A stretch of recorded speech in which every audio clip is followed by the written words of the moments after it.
Hi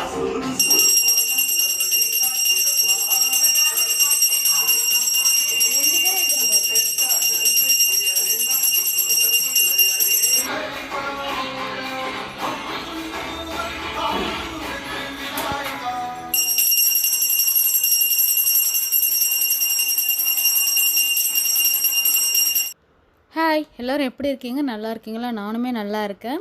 Vinayagar சதுர்த்திக்கு முன்னாடி நாள் ரொம்ப உடம்பு முடியாமல் இருந்தேன். அந்த ஷார்ட்லேயே நான் போட்டிருந்தேன். விநாயகர் சதுர்த்தி அன்றைக்கி மார்னிங் கொஞ்சம் வேலை முடிச்சதுனால ஒரு 7 மணி போல் எழுந்து வேலையை ஸ்டார்ட் பண்ண ஆரம்பிச்சிட்டேன். நைட் வெறும் மூக்களை மட்டும் தான் ஊற வச்சேன். மார்னிங் இருந்தால் எல்லாத்தையும் ஊற வச்சேன் கரெக்டாக இருக்கும்னு சொல்லிட்டு. வாசலில் கோலம் போடுறதுக்காக அரிசி ஊற வச்சிருந்தேன், பச்சரிசியாக. ஃபஸ்ட்டு அதை தான் அரைச்சி எடுத்துக்கிட்டேன். நான் நைட்டே எல்லாமே க்ளீன் பண்ணி வச்சேன்னா மார்னிங் எழுந்து பெருக்கி மட்டும் எடுத்துட்டேன். மறுபடியும் துடைக்கணும்னு அவசியம் கிடையாது, நம்ம ஆல்ரெடி துடைச்சிட்டோம், க்ளீனாக தான் இருக்குது. கோலம் மாவுலே கோலம் போட்டிருக்கலாம், வேலை சீக்கிரமாக முடிஞ்சிருக்கும். என்னென்னா போயிட்டு வரும்போது இந்த அவரோட வேஷ்டி என்னோடய சாரீ இதெல்லாம் பட்டுனதுன்னா அது கலைஞ்சிருது. அதனால் இல்லை வேண்டாம், நம்ம இதிலே போட்டோம்னா எனக்கு கொஞ்சம் ஈஸியாக இருக்கும். என்னென்னா காயறதுக்கு ஒரு 1/2 மணி நேரம் ஆகும், டக்குன்னு காஞ்சிருவானா. அதனால் இதிலே போடுறது. இப்போல்லாம் இதுமாதிரி சாமி கும்பிடும்போது இப்படியே போட்டுறேன். அப்போ தான் நம்ம எத்தனை வாட்டி போயிட்டு வந்தாலும் கலையாமல் இருக்குன்றதுனால இதையே நான் இப்போ தான் கற்றுக்கிட்டேன். நான் பல வீடியோவில் சொல்லியிருப்பேன், எனக்கு போடவே தெரியாது. இது நான் பட்ஸ்லாம் வச்சு போட்டிருக்கேன், என்ன சொல்கிறது, குச்சிலாம் வச்சு போட்டிருக்கேன். எனக்கு போட தெரியாது. ஃபஸ்ட்டு ரொம்ப கஷ்டமாக இருந்துச்சு. இப்போ ஒரு விஷயமா கற்றுக்கிறதுனால இது எப்போ எனக்கு ஈஸியாக இருக்குது போடுறதுக்கு. இப்போது எனக்கே ஆச்சரியமாக இருக்குது. இதெல்லாம் சில பேர் போடும்போது நின்று வேடிக்கை பார்ப்பேன், எவ்வளோ அழகாக போடுறாங்க இவங்கெல்லாம், நமக்கெல்லாம் வரலையேன்ட்டு. ஆனால் இப்போ நான் போடும்போது எனக்கே ஆச்சரியமாகுது. சில டைமில் கை வலிக்கும் எனக்கு, இருந்தாலும் பரவாயில்ல, நம்ம ஒரு விஷயம் கற்றுக்கணும்னா கஷ்டப்பட்டு தான் ஆகணும் அப்படின்ட்டு ஃபஸ்ட்டு கோலம் போட்டு முடிச்சுட்டு அதுக்கப்புறம் எந்த வீடியோவும் எடுக்கலை. ஏன்னா அதுக்கப்புறம் 1:30 மணிக்கு தான் சாமி கும்பிடணும், 3 மணிக்குள்ளே கும்பிட்டு முடிக்கணும். அதுக்கப்புறமா அந்த சதுர்த்தி நமக்கு முடிஞ்சிருது. அதனால் கடன் எல்லா வேலையும் பார்க்குறேன். ஏன்னா நான் ஒரு ஆளாக தான் வேலை பார்க்குறேன். பசங்க நல்லா தூங்குறாங்க 10 மணி வரைக்கும். இவர் ஊருக்கு போயிட்டு வந்தால் டயர்டில் இருக்கார், அவருக்கும் ஹெல்ப்புக்கு கூப்பிட முடியாது. அதுக்கப்புறமா எல்லார் வீட்லேயும் போய் விநாயகரே நல்ல நேரம் பார்த்து வாங்கிட்டு வந்துட்டாங்க. அதுக்கப்புறம் எனக்கே ஒரு மனசாட்சி குத்திச்சு, இவ்வளோ நேரம் தூங்குறாங்கன்னு சொல்லிட்டு எல்லாரையும் போய் கிளப்பி விட்டு போய் குளிச்சுட்டு போய் விநாயகர் வாங்கிட்டு வாங்கன்னு சொல்லிட்டு அதுக்கப்புறம் மற்ற வேலை எல்லாம் முடிச்சிட்டேன். ஏன்னா நான் பர்ஃபெக்டாக 1 மணிக்கு முடிச்சிட்டேன். அதுக்கப்புறம் போயிட்டு நான் ஆல்ரெடி என்ன தான் மார்னிங் நான் ஃப்ரெஷ்அப் ஆகிட்டு சமைச்சாலும் அதுக்கப்புறம் அந்த வேர்வையிலே நான் ஒரு வழி ஆகிட்டேன். மறுபடியும் போய் நான் ஒரு வாட்டி ஃப்ரெஷ்அப் ஆகணும், பாப்பாவுக்கு ரெடி பண்ணணும். இதெல்லாம் பண்ணிட்டு தான் நம்ம சாமிக்கிட்ட போக முடியும். அப்படியே அழுக்கு துணியோடு நம்ம போக முடியாதுல்ல சாமிக்கிட்ட. ஆனால் நாங்களாம் ரெடி ஆகிட்டு போகும்போதே மணி 1:30, எல்லா வீட்லேயும் பெல் அடிக்க ஸ்டார்ட் ஆகிட்டாங்க. நான் அப்போ தான் விநாயகரை எடுத்து வச்சு ரெடி பண்ணிக்கிட்டு இருக்கேன் விநாயகரை. ஃபஸ்ட்டு எங்கள் ஹஸ்பண்ட் தான் உட்காந்தாரு. ஆனால் எனக்கு அவர் பண்ணுறது நான் சொல்கிறது அவருக்கு புரியல. அவர் ஒரு மெத்தடில் பண்ணதுனால இல்லை நானே பண்ணிக்கிறேன் விடுங்கன்னு சொல்லிவிட்டு எனக்கு தெரிஞ்ச மெத்தடில் நான் பண்ணேன். ஃபஸ்ட்டு சந்தனம் குங்கெல்லாம் அவருக்கு வச்சுட்டு பூனல் என் ஹஸ்பண்டே போட்டுட்டார். அதுக்கப்புறம் வேஷ்டி வாங்கிட்டு வந்துருந்தார். என்னென்னா தொப்பில் ₹1 காயின் வைக்கணும்ல, அதை வச்சுட்டு அதுக்கப்புறம் வேஷ்டி இந்த மரியாதை பண்ணுவாங்களா, மேலே ஒரு துண்டு போடுவாங்கள்ல நமக்கு ஷோல்டர்கிட்ட, அந்தமாரி போட்டுட்டு என்ன பண்ணேன்னா பூ எடுத்தேன் ஃபஸ்ட்டு போடலான்னு. அதுக்கப்புறம் யோசித்தேன், பூ வச்சா கொடை வைக்க முடியாதே அப்படின்னு சொல்லிட்டு என்ன பண்ணேன், கொடையை பிரித்து வச்சேன். கொடை நிற்கவே மாட்டுது, கொடை கீழே விழுந்துக்கிட்டே இருக்குது. ரொம்ப கஷ்டப்பட்டேன், உண்மையாகவே ரெடி பண்ணுறதுக்கு ரொம்ப கஷ்டப்பட்டேன். என்னன்னா நம்ம ஒன்று நினச்சி பண்ணுவோம், ஆனால் அது அந்தமாரி வராமல் அது வேறு மாதிரி வரும். நான் அதாவது சொல்லுவாங்கள்ல, நான் கேட்டது ஒன்று கொடுத்தது ஒன்றுன்ற மாதிரி இருந்தது. ஒரு வழியாக கொடையை எப்படியோ ஃபிக்ஸ் பண்ணுறேன், அது விழுது. பூ வச்சுட்டு பார்க்குறேன், பூ கீழே விழுது, சரிஞ்சு விழுது. என்னடா நமக்கு மட்டும்தான் இப்படிலாம் நடக்குதா? எனக்கு வேறு என்னென்னா, எனக்கு ஒரு பழக்கம் என்னென்னா, எனக்கு படப்படப்பாச்சுன்னா கையெல்லாம் உதற ஆரம்பித்தேன். கையில் இருக்க பொருள் கூட தவறி கீழே விடும். அந்த அளவுக்கு எனக்கு ஒரு படப்படப்பாயிடுச்சு. ஆட்டோமேட்டிக்காக என் கை உதறுது. பூ போடும் போதே பூ விழுது. என்னென்னா டைம் இருக்குது எனக்கு தெரியும், 3 மணி நேரம் டைம் இருக்குதுன்னு எனக்கு தெரியும். மற்ற வீட்டில் அடிக்கும் போதே நமக்கு இங்கே படப்படன்னு ஆகுது. என்னடா இவங்கெல்லாம் கும்பிட்டுட்டாங்க, நம்ம மட்டும் இன்னும் கும்பிடலையாடா அப்படின்ற மாதிரி ஆகுது. அது இயல்பாகவே வந்துருமா என்னன்னு தெரியல. நான் மற்றவங்கள்ட்ட எப்பயுமே கம்பேர் பண்ணி பார்க்கவே மாட்டேன். நமக்கு என்ன இருக்கோ, நம்ம சக்திக்கு என்ன முடியுதோ அதை தான் பண்ணணும் அப்படின்ற மாதிரி தான் இருப்பேன். இந்த சாமி கும்பிட மட்டும் படப்படன்னு ஆயிடுது. டைமை மிஸ் பண்ணிடுவோன்ற மாதிரி ஒரு பயம் எனக்கு.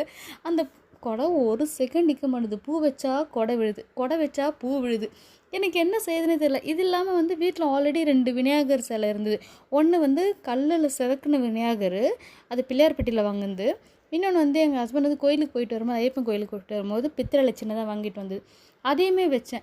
இதெல்லாம் வச்சுட்டு பூ வச்சா எல்லாமே ரெடி பண்ணிவிட்டு முடிஞ்சிருச்சுன்னு திரும்பினா எல்லாமே சரன்னு மறுபடியும் விழுது. ஐயோ என்னால் முடியல. அப்புறம் ஹஸ்பண்ட் சொன்னார், நீ எழுந்து போ நான் வைக்கிறேன்னு சொல்லிட்டு அந்த மனுஷன் கஷ்டப்பட்டு வச்சுட்டு நான் வாழைக்கண்ணு கேட்கவே இல்லை. இவர் வாங்கிட்டு வந்துட்டார். சரி வாங்கிட்டு வந்துட்டு வாழைக்கண்ணு 2 பக்கம் வச்சா உள்ளே இருக்க ஃபோட்டோ மேலே செஞ்சு ஃபோட்டோவோட வாழைக்கன்று ஒரு பக்கம் விடுது. ஐயோயோ! எனக்கு செம்ம டென்ஷன் ஆகிடுச்சு. என்னடா இதுன்ற மாரி. அப்புறம் வாழைக்கன்று என்ன பண்ணோம், அந்த இது இருந்துச்சு, வாழை நார் இருந்துச்சு, அதே போட்டு கட்டி ஒரு பக்கமாக சாய்ச்சி வச்சு ஒரு வழியாக பிள்ளையாரை உட்கார வச்சுட்டோம். கஷ்டப்பட்டு நாங்கள் ஒரு வழியாக உட்கார வச்சுட்டு 5 நிமிஷம் உட்காந்து வர பார்க்குறேன் எது அது விழுதுன்னு சொல்லிட்டு. அப்பாடா எதுவும் விழலடா சாமி அப்படின்னோடனே விளக்கேற்ற ஸ்டார்ட் பண்ணல. ஃபஸ்ட்டு வெளியே இருந்து ஏற்றிட்டு உள்ளே வந்துட்டு, உள்ளே வந்து கீழே இருந்து மேலே போனோம். அதுவும் எப்பயுமே அது ஒரு பழக்கம். அப்புறமா விநாயகர் கிட்டலாம் ஏற்றிட்டு மேலே சாமிக்கிட்டலாம் ஏற்றிட்டு டைம் பார்த்துக்கிட்டே இருக்கேன். டைம் போகுது. மணி வந்து ஆல்மோஸ்ட் 1:45 ஆகிடுச்சு. சரி இன்னும் டைம் இருக்குது அப்படின்ற மாதிரிச்சு. இதில் என்னென்னா அந்த குத்து விளக்கு ஒரு பெரிய சோதனை ஒன்று காட்டுச்சு எனக்கு வந்து. குத்து விளக்கு எப்பயுமே கரெக்டாக பர்ஃபெக்டாக ஏற்றிடுவேன். இந்த வாட்டி என்னன்னு தெரியல, ஃபஸ்ட்டு செகண்ட் ஏற்றினேன், தேர்டில் ரொம்ப நேரமாக ஸ்ட்ரக் ஆகிட்டேன். இது காட்டுறேன் பார்த்தீங்களா, அது ரொம்ப நேரமாக ஸ்ட்ரக் ஆகிட்டேன், எரியவே மாட்டேங்குது. அச்சோச்சோ முதல்ல மறுபடியும் இருந்தான்ற மாதிரி டென்ஷனே கதி ஒதுருது. என் பையன் தான் என் கையை பிடிக்கிறான், விட்டுறாதன்னு சொல்லிட்டு. அப்புறம் என் பொண்ணு வந்து அடுத்த குத்து விளக்கு நானே ஏற்றுறேன், நீங்கள் வேண்டாம் வாங்கன்னு சொல்லிட்டாங்க. ஏன்னா எனக்கு படப்படன்னு அது வேர்த்து கொட்டுது எனக்கு. அதனால் அவங்க வேண்டான்ட்டு என் பாப்பா உட்காந்து அவள் ஒரு குத்து விளக்கு ஏற்றினான். எப்பயுமே வந்து 2 குத்து விளக்கில் நான் ஒன்று ஏற்றுவேன், பாப்பா ஒன்று ஏற்றுவா. இப்படி தான் வந்து என்னோடய வீட்டு பழக்கத்தை நான் வச்சுருக்கேன். நான் ஆளாளுக்கு ஒரு வேலை அவங்களே செய்ய ஸ்டார்ட் பண்ணிட்டாங்க. என் ஹஸ்பண்ட் வந்து சாம்பிராணிலாம் கொளுத்தி எல்லா இடத்துல வச்சுட்டாரு. பாப்பா வந்து ஊதுவத்தி ஏற்றி எல்லா இடத்துல வச்சுட்டா. அதுக்கப்புறமா படையல் போடும்போது படையலும் அப்படி தான், கரும்பு இந்த பக்கம் வச்சா அந்த பக்கம் ஒன்று விழுது. அதனால் என்ன சொன்னால், ஒரு பக்கம் கரும்பு வச்சுட்டு ஒரு பக்கம் கம்பு வச்சுருங்க, ஒரு பக்கம் சோளம் வச்சுருங்க அப்படின்னு சொல்லிட்டு பர்ஃபெக்டாக எல்லாத்தையும் வச்சாச்சு. சாமிக்கு பிடிச்ச லட்டுலேருந்து எல்லாமே வச்சு பொரி அவல் எல்லாம் வச்சுட்டு கொழுக்கட்டை நான் பண்ணலை, அதனால் சாமி தப்பிச்சிட்டாரு.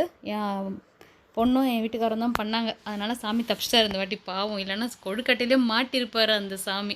அதுக்கப்புறமா என்னால் என்ன முடியுமோ அதை பண்ணேன். சக்கரை பொங்கல், பாயாசம் எல்லாம் பண்ணிவிட்டு கரெக்டாக 1:50லேருந்து 55க்குள்ளே கற்பூரம் காட்டிட்டேன். எனக்கு தெரிஞ்சு என்னோடய இதில் நான் தான் லாஸ்ட்டாக இருப்பேன்னு நினைக்கிறேன். அதை பற்றிலாம் நான் ஃபீல் பண்ணல. எனக்கு அந்த டைம்குள்ளே முடிச்சிட்டோமேன்ற சந்தோஷம் தான் எனக்கு. அதுக்கப்புறம் சாமியெல்லாம் கும்பிட்டுட்டு பொறுமையாக உள்ளே போய்ட்டு எல்லா ரூம்லேயும் காட்டிட்டு வந்தேன். நான் பலவாட்டி சொல்லியிருக்கேன், நான் வெளியே இருந்தேன்னா ஃபஸ்ட்டு சாமி படத்தாண்ட போக மாட்டேன், மற்ற எல்லா ரூமும் காமிச்சிட்டு கடைசியாக தான் வந்து சாமி படத்தாண்ட வரும் எப்பயுமே நான். என்னென்னா எனக்கு அடுத்தது பர்ஃபெக்டாக எங்கள் வீட்டில் யாருக்கும் கூட என் பொண்ணு தான். என் பையன்லாம் சும்மா பேருக்குன்னு வருவான் கிட்ட, அவ்வளோதான். என் ஹஸ்பண்ட் பக்தி தான், ஆனால் பர்ஃபெக்டாக என்ன மாதிரி பண்ணுறது என் பொண்ணு. அவளுக்கு என்னை பார்த்து அவளுக்கு அது நல்லாவே தெரியும் எப்படி சாமி கும்பிடணுன்னு சொல்லிட்டு. அதாவது நான் எப்படி கும்பிடுவேன், என் வீட்டில் எப்படி கும்பிடுவேன்னு அவளுக்கு தெரியும். நான் வந்து என்னோடய பழைய வீட்டில் வந்து தேங்காவே வெளியே தான் உடைப்பேன். ஆனால் இங்கே வெளியே உடைக்க முடியாதுன்றனால உள்ளே உடச்சிட்டு வெளியே எடுத்துகிட்டு போய் வச்சு வெளியேருந்து கற்பூரம் காட்டி உள்ளே எடுத்துகிட்டு வர்றதா இருக்கும். அதுக்கப்புறம் என் பையன் போய் கற்பூரம் காட்டினான் எனக்கு அடுத்தது. அவர் வந்து ஏனோ தானே தான் காட்டுவார். அவர் என்ன தான் வேண்டுவார்லாம் தெரியாது. சாமியை வந்து சும்மா ஸ்டைலாக கும்பிட்டு வந்துன்னே இருப்பார் ஒரு மாட்டுக்கு. அதுக்கப்புறம் என் பாப்பா போயிட்டு சாமி கும்பிட்டா. அவர் வந்து சாமி கும்பிட்ற நேரத்தில் எங்கேயோ போயிட்டார். அப்போயுமே போய் கடைசி நேரத்தில் போய் இழுத்துட்டு வந்து அவரையும் சாமி கும்பிட வச்சுட்டு ஒரு விட 2 மணிக்குள்ளே எல்லா வேலையும் பர்ஃபெக்டாக முடிச்சிட்டோம். எனக்கு தெரிஞ்சு எல்லா சாமி கும்பிட்றத விட விநாயகர் சதுர்த்தி தான் அதிகமான வேலை நான் ஃபீல் பண்ணுறது எனக்கு வந்து. ஏன்னா மற்றது கூட டக்குன்னு முடிகிற மாதிரி இருக்கும். விநாயகர் சதுர்த்தி என்ன பொறுத்தவரைக்கும் ரொம்ப லேட்டாக ஒன்றுவேன். எங்கள் வீட்டில் அப்படிலாம் ஒன்றும் இல்லை, எல்லா சாமியும் மாதிரி தானுவாங்க. நான் சொல்லுவேன் இல்லை, எனக்கு தெரிஞ்சு விநாயகர் சதுர்த்தி மட்டும் எப்போயுமே கொஞ்சம் வேலை இருக்குன்றது நான் சொல்லுவேன். ஆனால் ரொம்ப பிடிக்கும். விநாயகர் தான் நமக்கு முதல் கடவுள் இல்லையா, அதனால் விநாயகர் இல்லாமல் எதுவுமே நம்ம தொடங்கவும் முடியாது இல்லையா. அதனால் விநாயகருக்கு பிடிச்சதான் செய்வோம். எல்லா சாமியும் ஒன்று தாங்க. எந்த சாமியாக தானே, முருகராக இருந்தானே, வராகி அம்மனாக இருந்தானே, விநாயகராக இருந்தானே, எல்லா சாமியும் நமக்கு ஒன்று தான். எல்லா கடவுளும் ஒன்று தான். எல்லோரும் ஒரே மாதிரி வழிபடுவோம்.